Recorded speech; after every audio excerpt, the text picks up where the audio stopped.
Right, hello everybody. Merry Christmas and a joyous winter solstice. So, Paul, what you been up to, mate?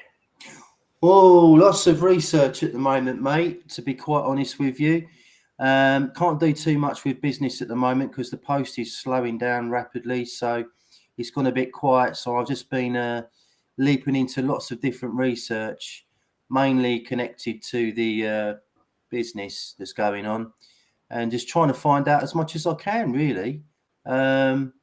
It's very hard a lot of the time to be absolutely 100% certain about things connected to it because obviously they don't want you to know.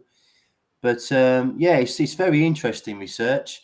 I found out today that if you research this subject for several hours, it can leave you feeling a bit on the blue side. So I stopped doing that about an hour ago, and I've listened to some music to cheer myself up a bit. And yeah, so I've got a few bits to report on that, but I'm quite sort of early into my investigations into certain things. But yeah, it would seem that we've got some problems to say the least. Anyway, Well, so I think we've got problems here too. Facebook is still saying that. the light's shining on your screen, mate, so we can't see what it says at the minute. This live video should start soon. Oh, okay. Well, according to my thingy, we're 2 minutes in now. We're two Yeah. minutes into being live on Can YouTube. So Nicola see it? probably I'll have to go. She's out the back though, so I'd have to No, go and okay, ask. not to worry. Yeah. But we had this trouble few weeks ago, didn't we? That Yeah, for some Facebook reason seems to make it up as it goes along, I think, doesn't it? Quite a lot of the time. So, apologies to anybody who can't get on live, but the replay will be up very, very shortly. So I was playing about with that. I didn't do a proper intro, so excuse me for that. I'm Jack Cox, author of Love Not Fear, and this Also known as Santa Claus. also known as Santa Claus. Very With me, fetching. Bobble. And this is my co-host, my usual co-host, Paul Simon Smith, who runs Newgrange, Nevada. Hello, everyone. Yeah. So shall we go into? I've done it. I've done the Christmas intros, the Christmas, Merry Christmas bit. So let's talk a little bit about the origin of Christmas, shall we? I'd love to hear about that, Jack, mate. This is an article I wrote last year. So I'm just going to read from it rather than try to ad-lib it. Because you know what I'm like ad-libbing.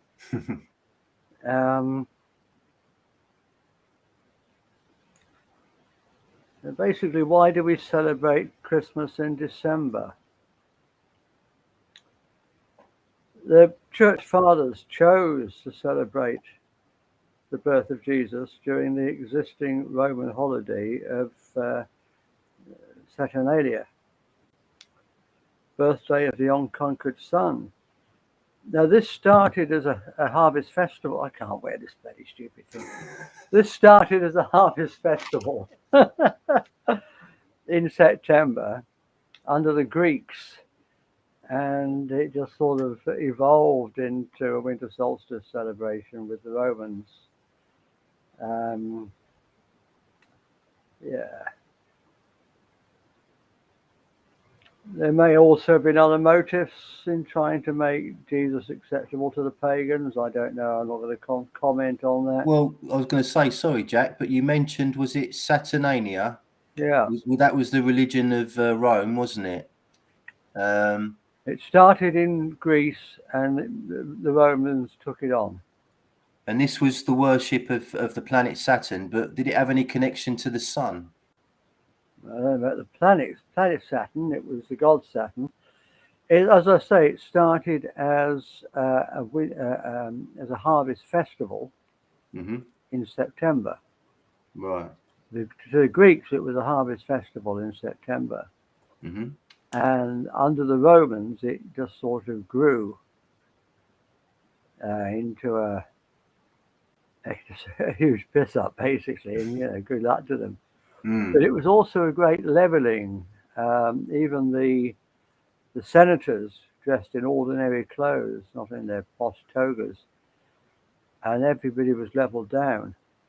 And and similar, really, to the Loki celebrations um, in the North countries. Loki was the trickster god. There's so many similarities here. I could go on and make this a whole program about it, but I'll try not to. That was also very much about the leveling. It was about the chiefs serving the ordinary people, and the Romans, as I say, did that as well. Well, I don't want to talk the whole program about that. The birth of Jesus brought hope to the world, as did the birth of Mabon at Modron in Celtic tradition. Another winter solstice celebration popular today in Wales and elsewhere. Mabon literally means sun, and Modron actually literally means mother.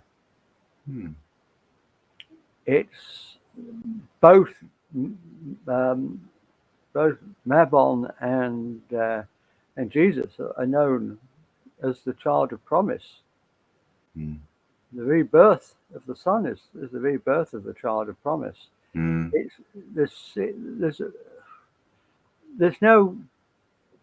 there's no contradiction here.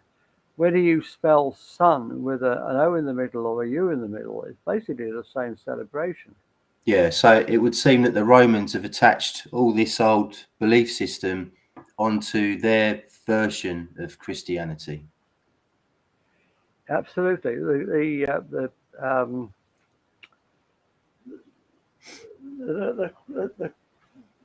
founders of the Catholic Church decided to amalgamate the two things, really, which is why it seems so strange to me now that so many modern day Christians are anti all this, what I'm going to tell you about now.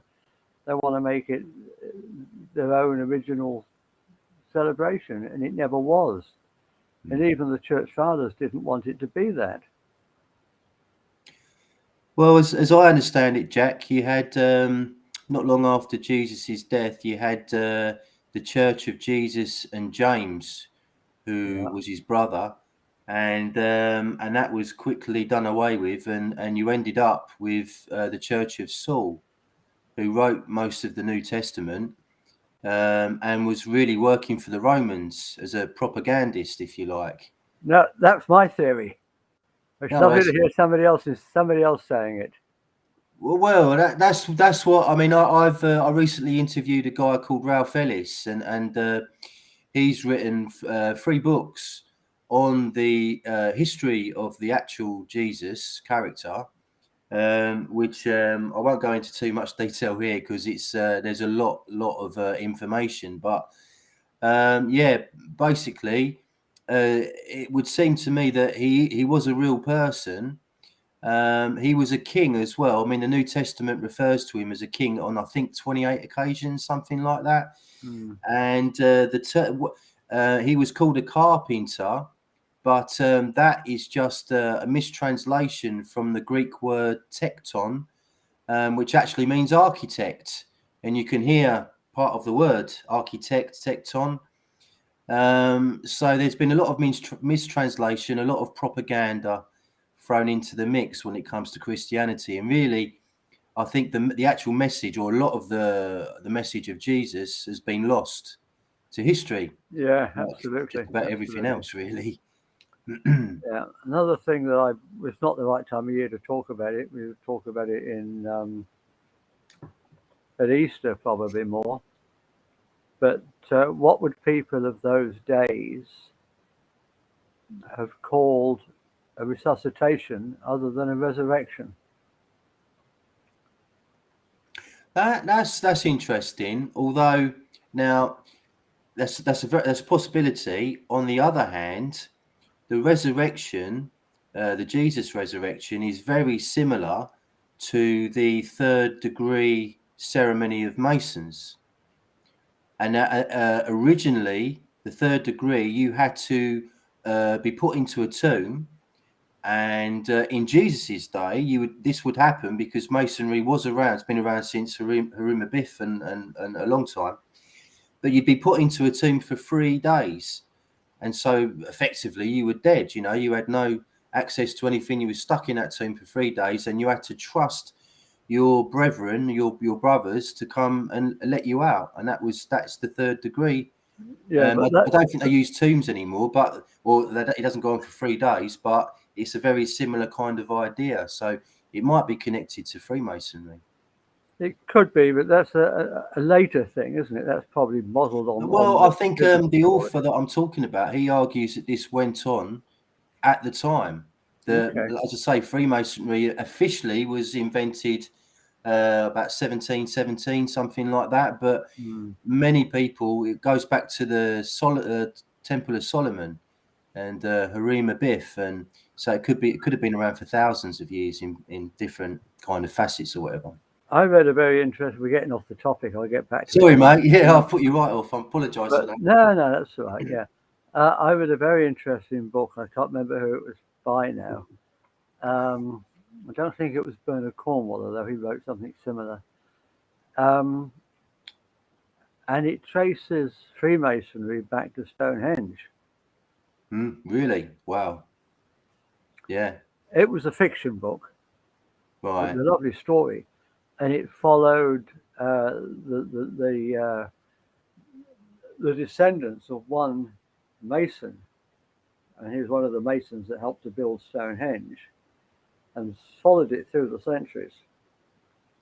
That's very interesting. I'll see if I can find out who wrote that. Were they the people who built Stonehenge in the book you read? Were they giants? No. No, because I've often quite liked that theory about the giants. And before it was called Stonehenge, it was called the Giants' Dance. I mean, that's also quite possible. I don't diss theories about giants. I think there's a lot in that. But anyway, let's just carry on a little bit with what I've written here. The Christmas tree evolved out of the Yule log in Norse tradition to bring good luck. Yule is the name of the winter solstice in the Scandinavian as well as other parts of Northern Europe, including Germany. The Yule log was originally an entire tree. It was chosen very carefully and brought into the house with great ceremony. The largest end of the log would be placed into the fire hearth, while the rest of the tree was left sticking out into the room. The log would be lit from the remains of the previous year's log, so as to symbolize continuity.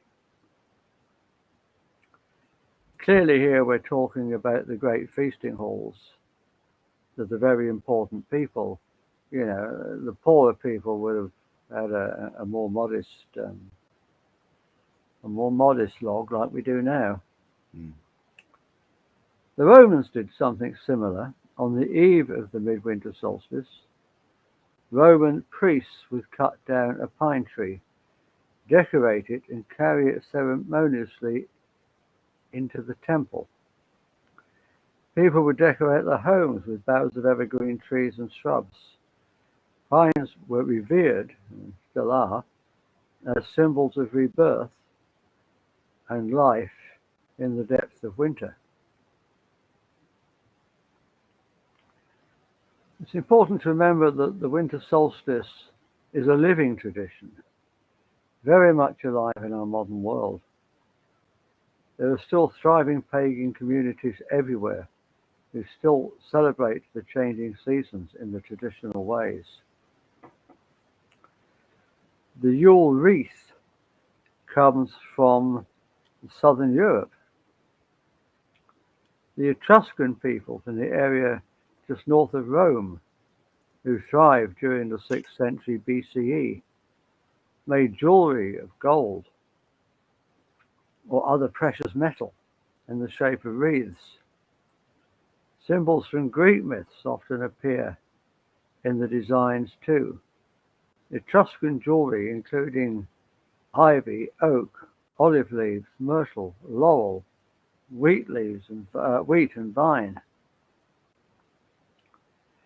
The problem with archaeology, of course, is that these precious metal artifacts survive, where the wreaths made by the country people, wreaths of real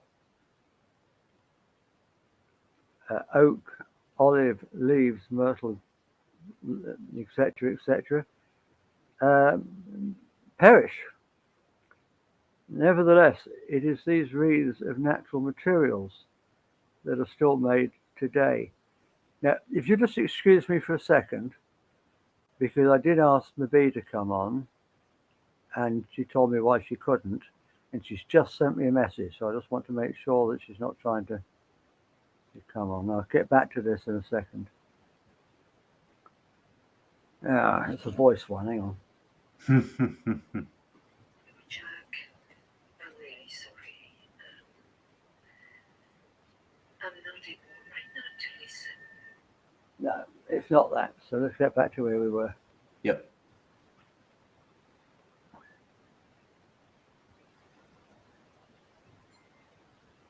All right, she's going to send me a series of voice messages now, and I'll listen to them after the show.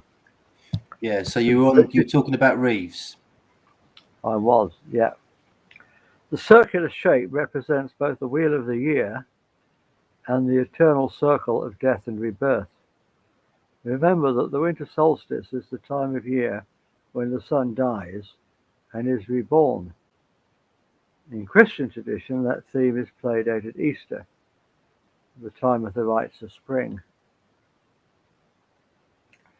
Evergreens represent everlasting life and are traditionally hung around doorways and windows at this time of year. Mistletoe is sacred to Druids, who consider it to be a healer and protector. It is carefully cut, traditionally with a golden sickle, to ensure it never touches the ground. Its magical properties are believed to be connected to the fact that it lives between the worlds, between sky and heaven, and the earth.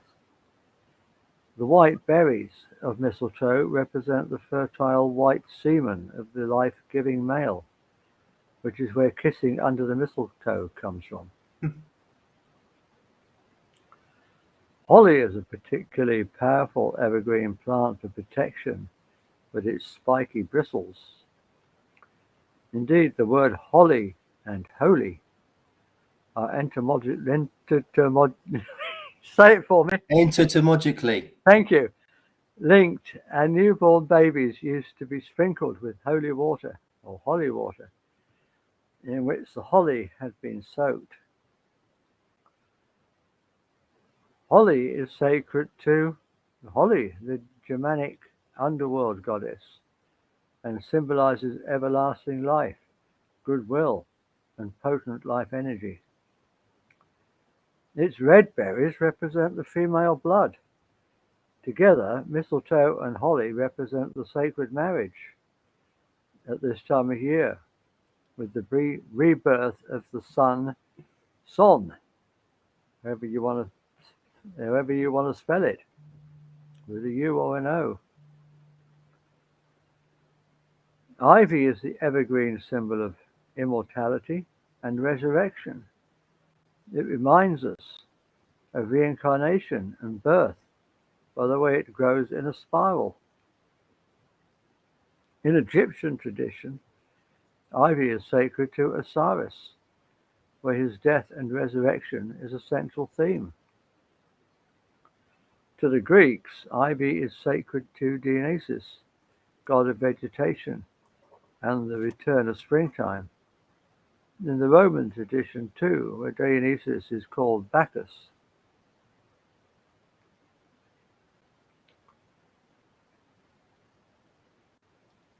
Yew is the tree of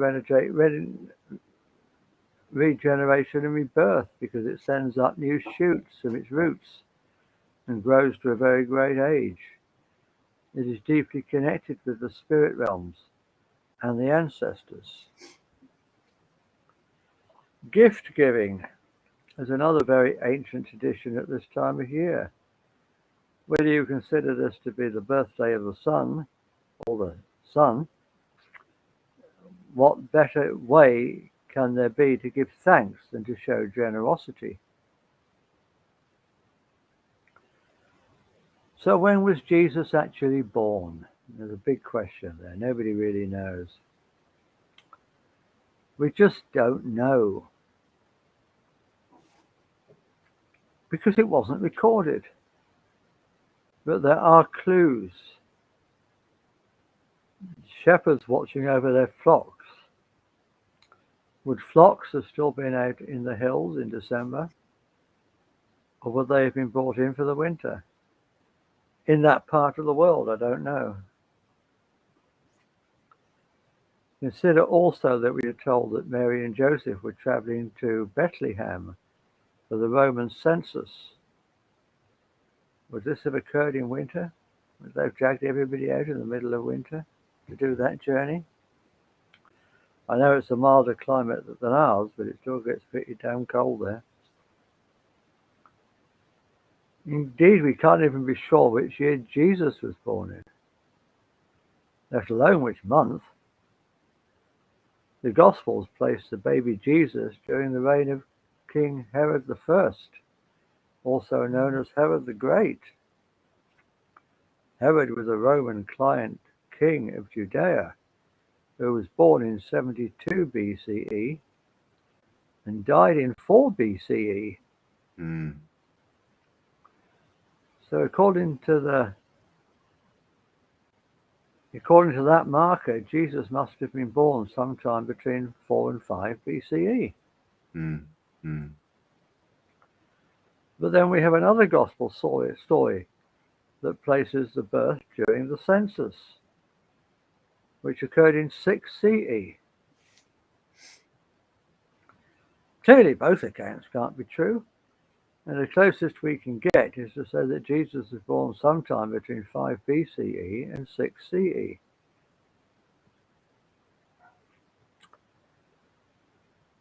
BC and AD, for those of you that like to look at it that way. So yes, it made perfect sense then as now to celebrate the birth of the bringer of light and hope for the world at the winter solstice, when the people were already giving thanks for the return of the newborn son. So those of you who say that Christianity has no place in Yule celebrations, or that paganism has no place at Christmas, let me just say that as far as I'm concerned, everybody of good heart is welcome at the table. The songs we sing may be different, but the tunes are not that far apart, and all tolerant paths lead to enlightenment. And that's what I wrote last year. That's very nice, Jack. Yeah. Quite a lot of stuff there I didn't know. That was interesting, mate. Yeah, quite a bit of research went into that. It's only in recent centuries that this great antagonism has grown up between the Christians and the pagans. And part of my mission in life is to try to heal the wounds, to end the division. All people of good heart are welcome in my life. I don't care what name you call God by or what rituals you celebrate. No religion, this is something I like to say, no religion has a monopoly on God or a monopoly on truth. So maybe you'll join with me briefly in a brief prayer. May the God that is above all human religions bring unity to mankind. So mote it be. Let it be. So, what do you want to talk about before I go on to my next thing? Because it's going to be silly if I'm the one talking all night. I don't know, mate. You're very interesting. Well, only just a closing point on what you were talking about, really. I think whether you lean more towards paganism or Christianity, I think either meaning with regards to Christmas has been lost. It's just one big marketing thing now, isn't it? Commercial episode. And, it's all about spend your money, spend your money. So, I mean, I'm not religious, but in a lot of ways, I wish it was still a religious festival rather than what it is today. It's completely Yeah, lost any sort of meaning at all, really. I don't mean to sound like a killjoy, but it's I think whatever was special about Christmas has been lost. I think lost is a little bit harsh, uh, with all due respect. I think there are still a lot of people who do treat it as a religious holiday, whether we're talking about the solstice or the 25th. It's a lot of people do still treat it with great reverence, but yeah, it's been heavily commercialized. The 25th rather than the 21st or the 22nd as it is this year. I just want to make that point. Those of you who don't get a winter solstice greeting on the 21st, it's the 22nd this year. I got summer solstice mixed up once, and me and the missus went to Avebury, and there was no one there. I know. Well, I tell a lie. Actually, what the funniest thing about it was, there was a few people there who'd made the same mistake as us, but it was nowhere near as busy as it should have been. So we still had a good time.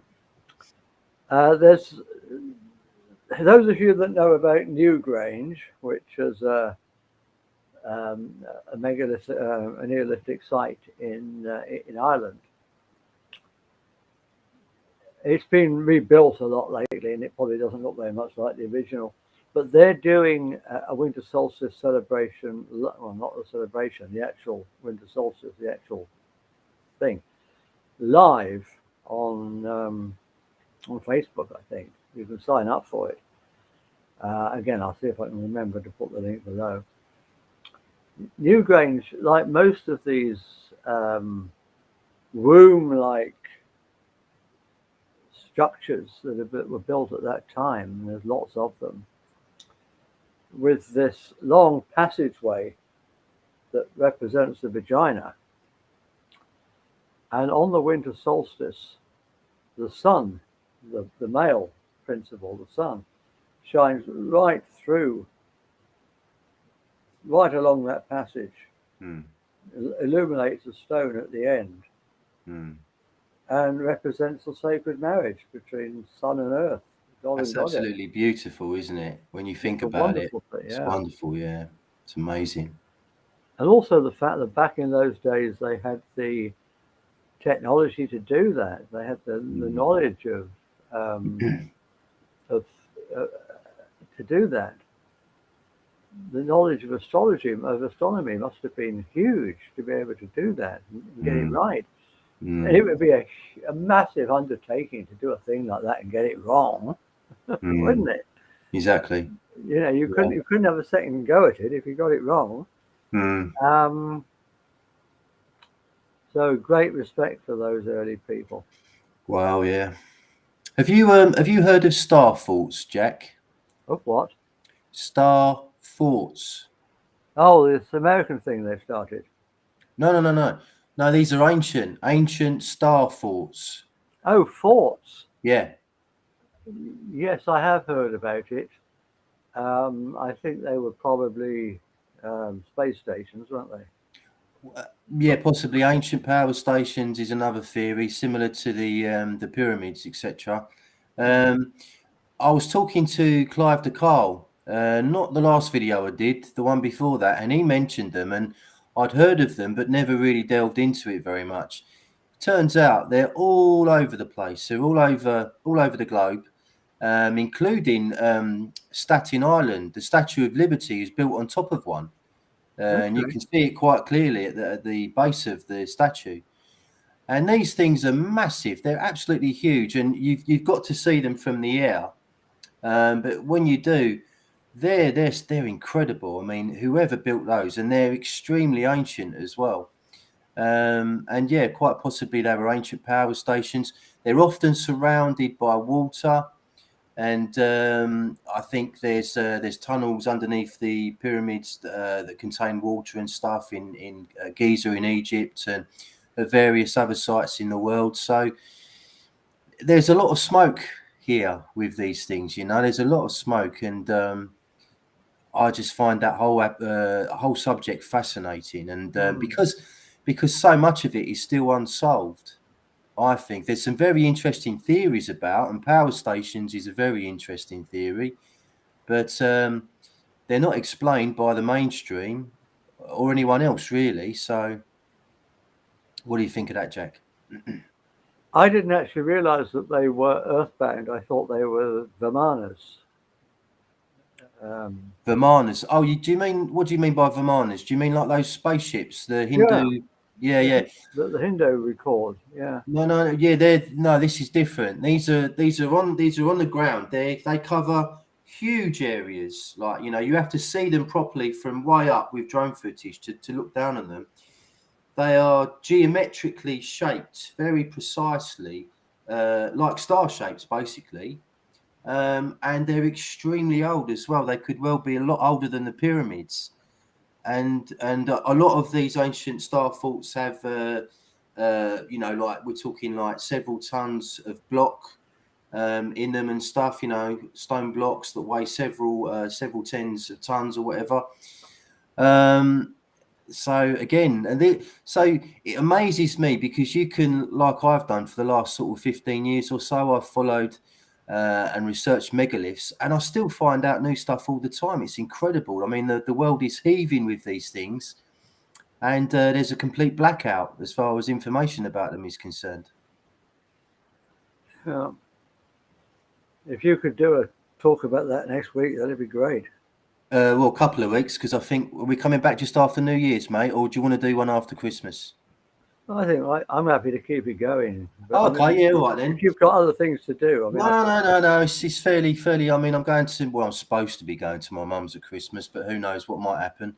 Well, play it by ear. But it should be all right. Yeah, so that would be something I would try and sort out for you. I'll talk to you about that off camera a bit more, but I would like to do something on that because it's really interesting. There's one thing I want to mention briefly. The scarf. I'm wearing this wonderful scarf. Probably all. It looks a bit. Is it claret and blue? Is that a West Ham scarf, Jack? Have you seen the light? This was knitted by my bee. Oh, okay. Well, maybe she's the West Ham fan then. No, it's I don't know what all the colours are, but I see some green in there as well. Yeah, it's lovely, by the way. Different colours in it. That's really, really nice. How long did it take her to put that together? No idea. It must have taken her a very long time. I was going to say, it's quite big as well. It looks lovely, mate. I'm jealous.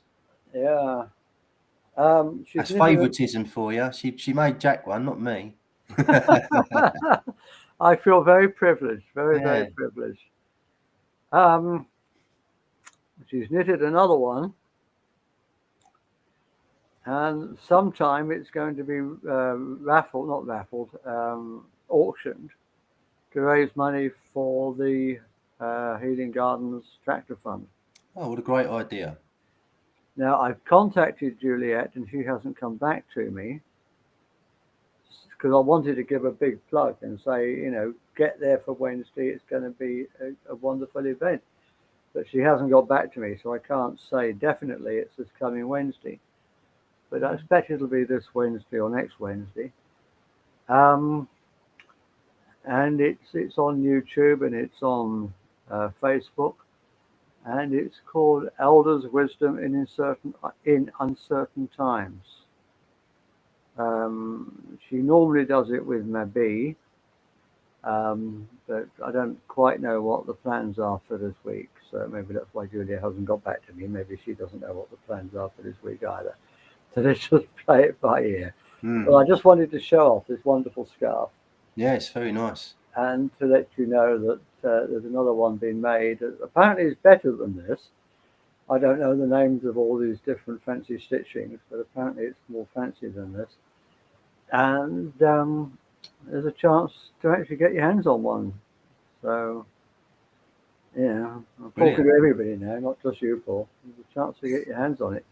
Definitely, mate. Yeah. I'll give an update about when I find out.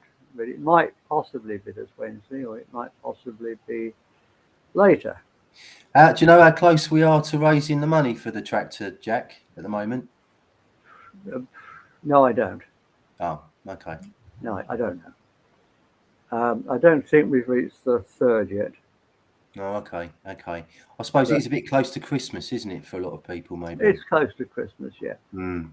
She raised about $9,000 or $10,000 because the giving site was actually an American one that she uses. Before the end of the cutoff, about $9,000, but she's $900, but she's going to be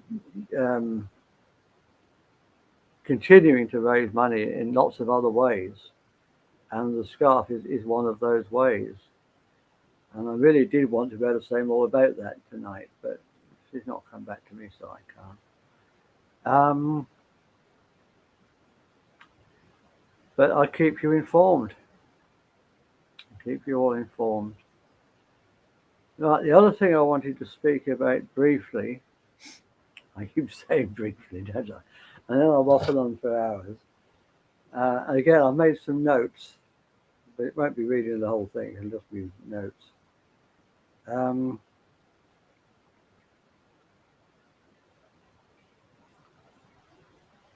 Which is about fear porn. This is the BBC News, yeah? Yeah, well, not just the BBC. Sky, CNN. It's coming from everywhere. They've ramped it right up, haven't they? Cheeky rascals. Yeah. And it's important, I think, that people know what they can do to counteract it. We don't have to just soak it all up. So I've made some notes. As the theme of this series and the theme of my book, Love Not Fear, there are two energies, two primary energies, love and fear. And love holds the greatest vibration, and love will win in the end. They can't hold us down. Fear can't beat us. And there's too many of us now as well. Light always wins over darkness. But fear is running amok at the moment on TV, radio, and in the press.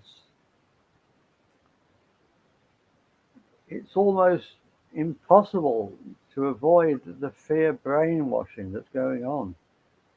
I don't have a telly, I don't even listen to the radio. No, me neither. I do go into pubs occasionally, I'm afraid. And sometimes they have the news on or something. And I'm appalled by it, absolutely appalled by it. The wall-to-wall fear porn, and it's hardcore porn now.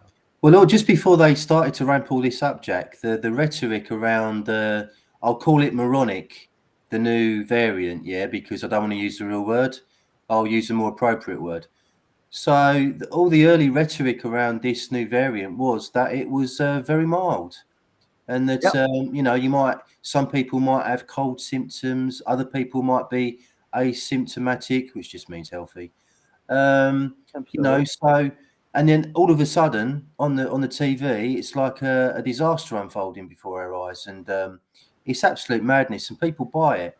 I think in South Africa, I might have mentioned this last week, there are 60 million South African people.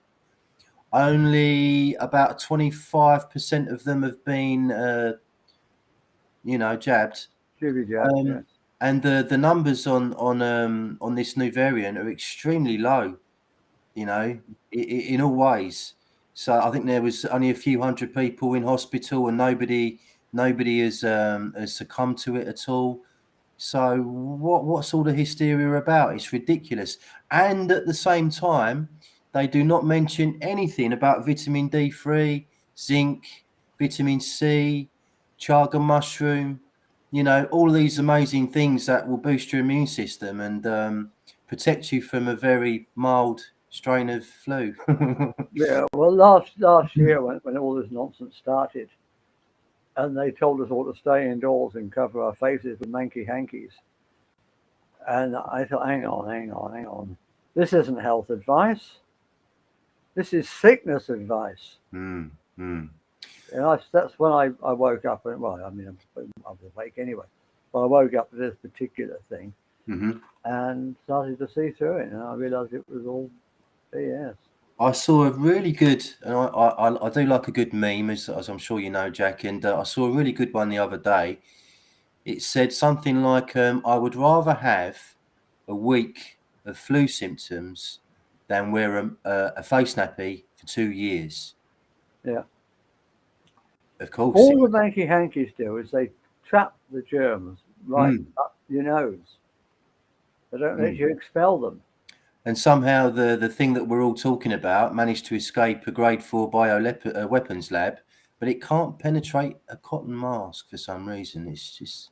I mean, as some of you know, I had a career in the army for 6 years when I was younger. Not something I'm particularly proud of, but I did. And we did a lot of training in the gas chamber with the gas masks. And not just pieces of cloth, I mean, proper gas masks with an inflatable seal that you had to blow up. And we weren't allowed to wear beards. We weren't allowed beards.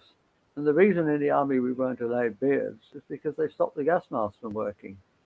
Oh, didn't know They that. stopped you getting a tight seal.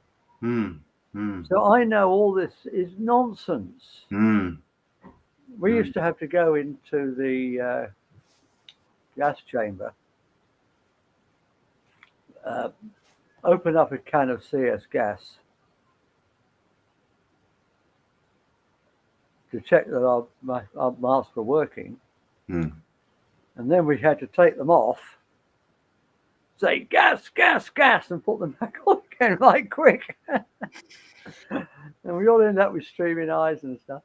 But so I know about gas Yeah. masks and what were you doing? These bloody stupid masks aren't gas Well, masks. it shouldn't take a lot of critical thought to work that one out, really, should it? I mean, if there was really a deadly lurgy going around the planet, then we should all be wearing hazmat suits, Yeah, proper protection, not a silly cotton mask. I mean, absolutely. it's a Yeah. symbol of slavery, and compliance. Slavery and compliance, that's all they are.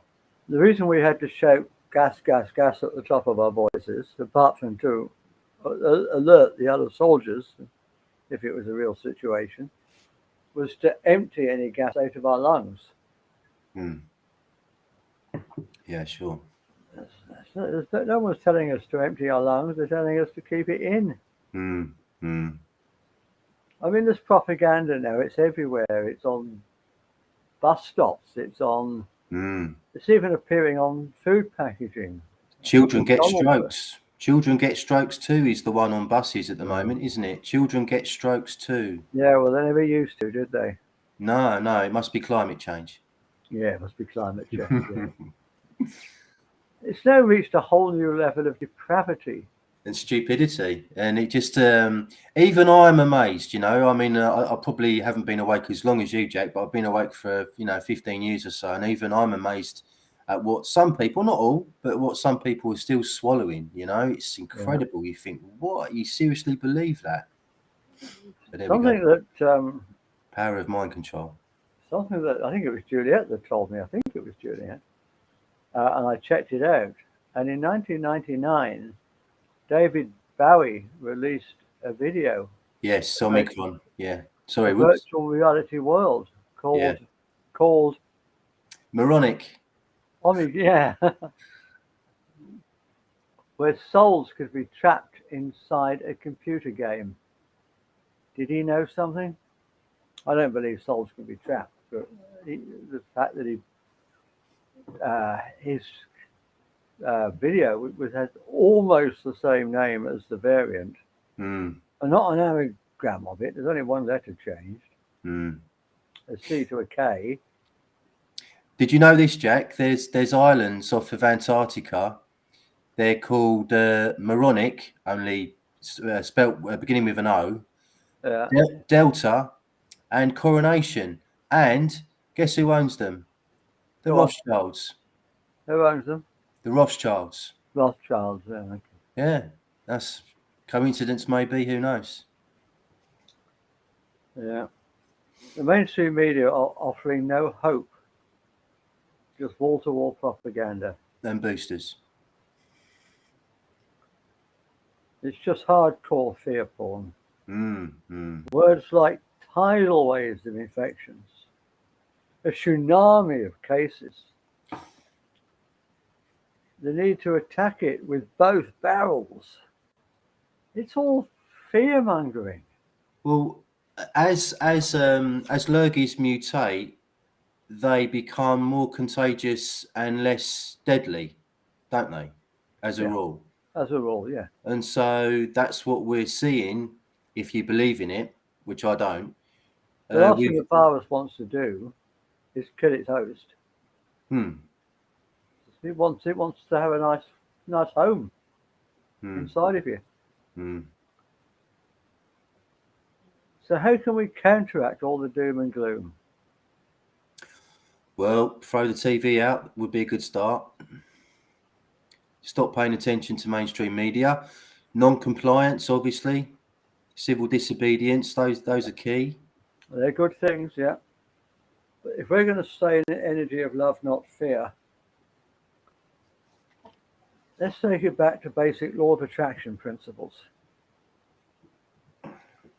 If you don't program your own mind, somebody else is going to do it for you. And that's what they're trying to do. Good point. The simplest way to program your own mind is just with affirmations. Every time a negative fear-based thought enters your mind, immediately overwrite it with a positive, loving one. Mm. Affirmations should always be positive. Never say, I'm not buying into this BS, because your subconscious won't hear the not. Affirmations must always say, hang on. That's all right. So I've also Positive and in the present tense, not sometime in the future, not I'm going to be better.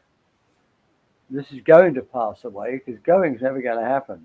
You've got to do your affirmations as in now. I am okay. I am surviving. And most of what people worry about, or most of the things that people worry about, never actually manifest themselves anyway. They never, it never actually happens, you know. So I am strong and healthy. You can say these anyway, and if you're not worried about the fear porn, say these every day anyway. They're good affirmations. Yeah. I am calm. I am loved. I am fully protected by my wonderful natural immune system. There's a good one. I'm thriving, and I am helping others to thrive. I'm building the new earth. I am love and light. Another variation that's becoming popular recently is, why is it so easy? Why is it so easy to remain strong and healthy? Why is it so easy to survive and thrive? So use whichever one you like, but so we've got to program our own minds, or somebody else, i.e. the government, has been bought off by Bill Gates. It's going to do it for us. Yeah, this is similar to the biology of belief, isn't it? Programming your own mind, and biology belief is based on Bruce Lipton's work, isn't it? In Epigenetics, yeah, that's right. That we were taught at school, at least my generation was taught at school, I expect yours was too, Paul, that genes regulate everything. Yeah. It all depends on our genes. It all depends. And Bruce Lipton did a lot of work, I don't know, back in the 60s, I think, where he proved in his lab that the genes express or don't express depending on the environment they're living in. And the environment they're living in depends very much on the environment you're living in. If you're living in an environment of fear, then your genes are going to be living in an environment of stress hormones. If you're living in an environment of love, then your genes are going to be living in an environment of love hormones. This is real science we're talking about. This is real science. This isn't nonsense. So please, I'll put some links below, but please do get hold of everything Bruce Lipton's ever done. You can get those of his videos on YouTube. And what was that book called again? I've forgotten. The Biology of Belief. Biology of Belief, yeah. Yeah. Yeah, I read that a while back. It's absolutely brilliant. It's really, really good. We need to know this stuff. The government wants us to believe. The government are just puppets too, aren't they? The people that are pulling the strings behind the scenes want us to believe that there are all these nasty viruses that are out there to kill us. And there's nothing we can do about it apart from live the most unhealthy lives possible. Come on, you've got to be able to see through that. Sure. Please, people, you've got to be able to see through that. Well, I think more and more people are now, Jack. Did you go to the protest, Jack? I was there, yeah. It was absolutely brilliant. Did you have a good time then? I had a wonderful time. It Brilliant. was a long walk, but it was great. The atmosphere there was so much love, and people were dancing and singing, walking along, dancing. Were you there? No, some of my one or two friends went, and my sister-in-law went, and she said this is what she said. She felt like she was high, literally high, because of the amazing vibration between everyone that went. She said it was one of the best experiences of her life. So I think there's one in January planned. So January the 22nd, yeah. Yeah, as I said before, and I hope I'm not tempting Providence here with what I'm saying, but I've always just been a bit worried about going to these things because if I was provoked in any way by people in uniform, I'd find it really hard not to react to, and so I don't fancy spending a night in the prison cells. But I'm quite willing to go to the prison cells if it comes to that. Say that again. Sorry, I missed that, Jack. I am quite willing to go to the prison cells if it comes to that. I'm quite willing to do that if it means not being needleworked. Definitely, yeah. I'm going to die before they do that. But I've drawn my line in the sand, and I think I mentioned this last week that if I get done for not wearing a manky hanky, or for not taking a jibby jabby, or whatever it is I get done for related to this, I'm not paying the fine. They'll have to lock me up. And I'm adamant about that. They're going to have to lock me up. Yeah, and I'm totally with you. If everyone refused to pay the fine, they'd have to lock a hell of a lot of us up. Then it would start to change. Yeah, I'm totally with you on that, Jack. 100%, mate. It's different for you. You've got a wife and a business and all that lot. And I'm retired. It's easy for me. It's the criminal record that worries me, mate, to be quite honest with you. I don't need one of them. So, but as I say, I think the way things are looking, mate, I think I'll probably be going to the next one. Will you? Yeah, absolutely, definitely. Well, we'll have to meet up then. Yeah, we'll do that. Yeah. Yeah, brilliant, brilliant. I went all the way down and all the way back, train and tube, without a manky hanky. And nobody said a word. Brilliant. No one challenged me. Good. I was going back to what we were saying just now. I've not been all that well the last little while. I've had a couple of different things, and I wasn't sure how I was going to get round, do the whole walk, do the whole march. And it was the energy of that was there that kept me going, Mm, and it was huge. mm. I had to sit down 3 times. I admit it. I had to, for 5 minutes each time. Each time I got back up, I was still nowhere near the rear. They were still coming, Mm. and still they come. Do you have any ideas on the numbers that were there? Are we talking 10,000? Are we talking 100,000? Are we talking more, less? My personal guess, I've got no way of quantifying it really, is minimum 100,000. I met Radish Shaw down there. I don't know if you know his work. Citizen journalist. What's his name again? Sorry. It's a foreign name, Radislau or something. Don't think so. No. And he estimated it, just judging by the capacity of Oxford Street, that it was 100,000. Which is But I pretty don't good think going we when were it's this all. cold outside. That's some good going, isn't it? I don't think we were all in Oxford Street at the same time. Mm, mm. Did you just on kind of on that subject, Jack? Did you hear or read that story in the expose? That and they're normally a very reliable source of information, and they are saying that the amount of people that haven't received the jibby jabby in the UK is more like 25.5 million, Yeah, I read which that. is Yeah, a much bigger number than the mainstream media gives us. yeah, And I've got a feeling, I mean, just judging by the amount of people I know and who has and who hasn't, that kind of. So, what would that be? How many people living in the UK? Was it 80 million or something? yeah. 75, 80, something like that. I think it's going to be about 80 million people in the UK. So that's over a quarter of the country that Yeah. haven't, Mm. that's really good to hear, isn't it? And a lot of people who've taken the first two aren't having the third. Yes, which They're is not having the Easter, no.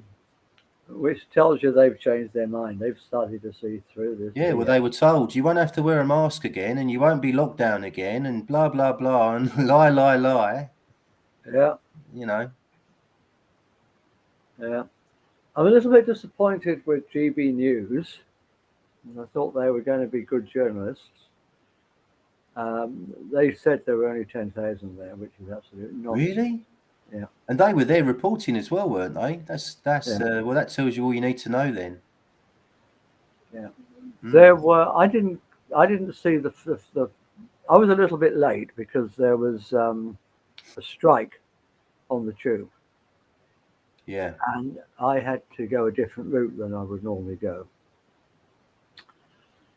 which involved quite a walk just to get there.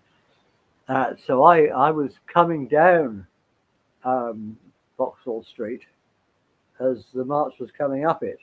Mm. Mm. So I joined part way. I didn't Mm. join at the beginning. And I've no idea how you quantify that number of people, but how many did they say last year would fit into Trafalgar Square when the Trafalgar Square ones were going on? Ooh, off the top of my head, I can't remember exactly. Sorry. I think it was tens of thousands, Hundreds of probably. thousands. I mean, Maybe, you yeah. could easily have got that lot. That lot would not have fitted in Trafalgar Square. Mm. Mm. We didn't actually go that way. Well, we did come. We did come back that way. We came back to Trafalgar Square, but it was just going and going and going and going and going. Well, I know we've discussed about the ramping up of the fear porn in the mainstream media today, but people are still waking up all over the place at the moment, and there are also people who, although they might still believe in the lurgy, they're speaking up for the people who haven't had the jab and saying you should not be segregating people. That's not fair. Yeah, that's So right. I'm still, I mean, I was disappointed to see not many people speaking up for the kids when they came for the kids with that was to me. I was disappointed. I thought that might be the point where people kind of wake up in absolute droves, but that didn't happen, unfortunately. That was heartbreaking that people wouldn't stand Yeah, up for their own kids. yeah, that's quite amazing. I know, but I still feel very optimistic about all this. I do think we're going to get there in the end. I think we're going to get there quick because I think the wheels are coming off their bus ever so quickly now. Hmm. I can't see how it can go on much longer. Hmm. It's interesting though, Jack, because the wide awake community has got so big now compared to even 2 years ago. It's like I don't know, probably 100 times bigger than it was 2 years ago. I think a lot of people are kind of saying they're awake because they're awake to all the brainwashing that's going on with regards to the current situation. But should the government have to backtrack and not be able to implement all that they want to implement in terms of the Great Reset and build back better and all that bollocks? Um, I think a lot of those people, the newcomers, they want to go back to how the world was 2 years ago, which is, and a lot of people I know, they're middle class, they earn decent money, they have foreign holidays. That's what they want to go back to. You see, it's us hardcore veterans that want a complete and utter change in this world. And sometimes when you put these ideas to people that I'm talking about, like for example, money is slavery at the end of the day. It's just a form Yeah, of of course it slavery, is. and Yeah, yeah. you're screaming and you're shouting for freedom, and good on you. But you do realise that money is slavery, and some of those people will be like, "What? What are you talking about?" Uh, so, so we're all kind of coming together, but at the same time, what is the end goal for the end goal for this group of people is different to this group of people. Do you see what I'm saying? So, yeah, I see what you're saying. Yeah, yeah. yeah. There are some that just want cryptocurrencies, and there's some that want to get rid of all currencies, Hmm. which is where I stand. Maybe cryptocurrencies could take us to that end goal, perhaps. Cryptocurrencies could be a halfway house, Yeah, yeah. but I think, and I've read, as I wrote in the book, and as I've said before on here, any form of bean counting, any form of counting the cost makes us mean. Hmm. Just giving without counting the cost, toiling without asking for any reward, Hmm. as Saint Ignatius said. Okay, he wanted us to give to the church without, but yeah, we Hmm. can make that peer to peer. Hmm. We've got the answer, haven't we? Really? Hmm. Just stop bean counting. Just Hmm. believe. Stop living in fear. Bean counting it comes from fear. Just So, believe that your friends and your neighbours are going to look after you, yeah, and let perhaps. them believe that they can. Let them believe that you're going to look after them, and Hmm. make sure that their belief is well Hmm. founded. Perhaps we need to talk more about freedom in the future as well, and what freedom actually is, because I think a lot of people are calling for it at the moment and they have no real concept of what freedom is or should be anyway. Well, you and I probably want total anarchy, don't we? Um, or 99% total anarchy In the old sense of the word, yeah, no in leaders, the no proper authority. in the Yeah, proper sense of the word, not yeah. in the sense of chaos, which is what they want you to believe it means. Hmm. Um, Small groups can set rules for their groups, but we don't have to have a whole country or a whole world, and that's even worse, forced to obey the rules, the same laws. One size fits all. One size fits all does not work because one size doesn't fit all. Mm. Mm. Yeah, we're all one, but we're all individual expressions of the one. Jack, we've got a lady called Jackie Yeva Grana. Oh, saying, hello, "Hiya." Jackie. Why aren't I seeing the chat?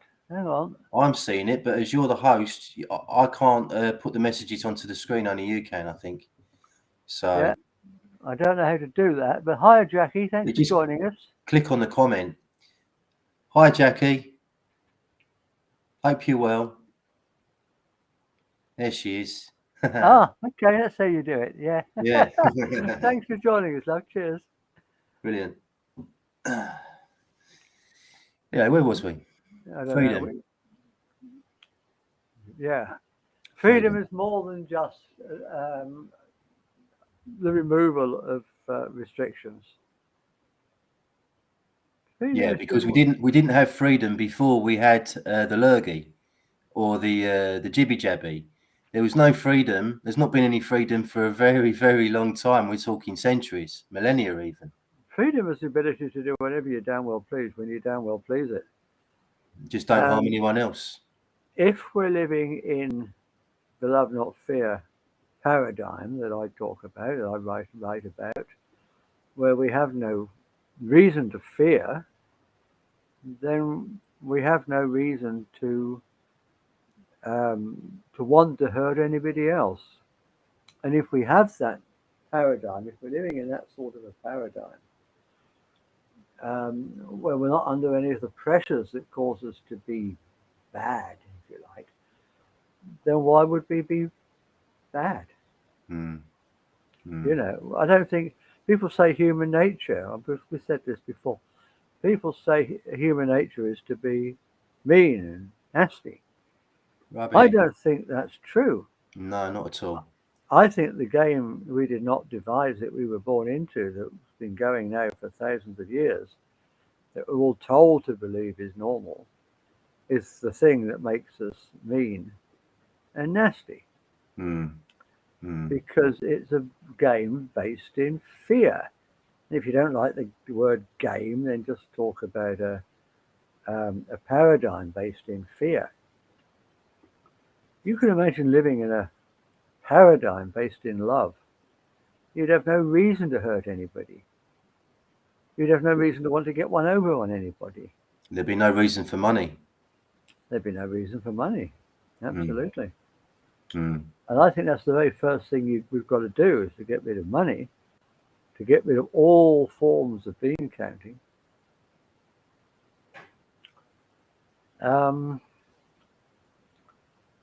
Yeah, because bean counting makes us mean. Mm. Anyway, we've gone 30. We've gone 8 minutes over time. I don't mind going 8 minutes over time. No, I'm all right. Well, I think we're coming to the end now, probably. There were just a few kind of random points I wanted to mention before we finish. Yeah. From my research, I found out today that a certain company that has a P and an F at the front of it. Yeah. They've acquired and bought up Arena Pharmaceuticals. Yeah, And I heard that. Yeah. Arena Pharmaceuticals make cardiovascular equipment. Join the dots. You couldn't make it up, could you? But it's true. I can verify that. So it's all going on. It's crazy.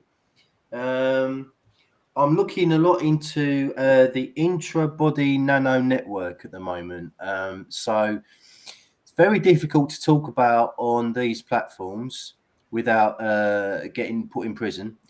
But I will attempt to do so in our next show, because it's very, very interesting and not easily dismissible. Let's put it that way.